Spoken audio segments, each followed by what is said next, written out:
Kuya, unsa man ang basahon? Pagtulunan sa pulong sa Dios. Nagkinahanglan. Ingon na malunda kini nga basahon kun imong tan-on pait. Hallelujah, pait. Sino kun imong tunlon tangis. Nagpasabot kun imo kining buhaton mas lindot. Hallelujah. Pero dili ni mo buhaton pait. Hallelujah. Nga naman kay ang pagbuhat ni ining buluhatuna mao ang kahimutan sa Ginoo. Ang pagtuma ni ining mga butanga kung sa iyang mga tulong kay basahon man dinhi, kung imo kining tumanon igsuon, lisod nimo tumanon. Pero imong tinguhaon nga kining mga butanga mahitabo sa imong kinabuhi daghang is nga naman tungod kay ining mga butanga aduna kay dako nga paglaom, aduna kay dakong pagtuo. Ang imong kaugalingon kinahanglan mapailubon, mainantuson, o aduna kay gugma sa pagbuhat ni ining mga butanga. Kaya kung wala kay gugma sa pagbuhat ining buluhatuna, pait sa imong mga ngabil. Hallelujah. Dili makaya. Dalay ko ng Diyos. Unsay solusyon? O sarap? Ang paghigugma nimo sa Diyos. Muadang musulot. Hallelujah. Inimensay Ginoo gabi.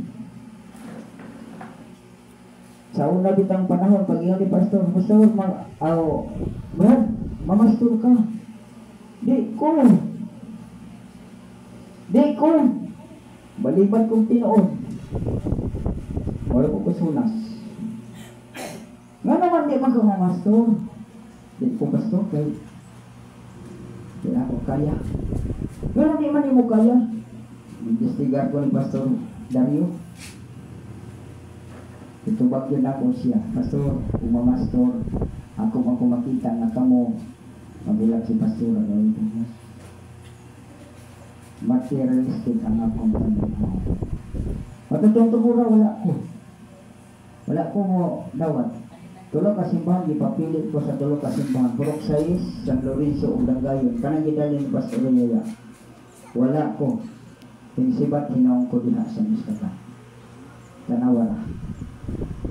Pinsibat. Nanuman, ilan niya nga akong paglantaw. Nga kung mudawat ko ni aming buluhatuna, dili na ko kaya. Dilay ko ng Diyos. Pagabot na ko diha nga dapit, gitawag ko sa Ginoo. Sa diyang miapil ko, misanong ko sa iyang tawag, daw hangtod karon tamis na kong gipaminaw ang tawag sa Diyos diya sa akong kinabuhi. Wanig son nga ang pulong sa Diyos kung imo ipabuhat kanimo daw pait dili nimo makaya. Pero kung imo yung tumanon tinguhaon daw tamis kung diya nga imo nang tulong kini kabulhaton. Dalay ko ng Diyos. Wanig son nga sa atong kinabuhi. Dili kita makabalibad kung ang tawag sa Diyos, ikaw yun. Adunay plano ang Diyos diya sa daan pa sa tawang kasimulihan. Dili ka kabalibad. Ako na sinatiig sa unang panahon, wa ko malandong master ko. Wa ko na aktif nga mga lagad ko.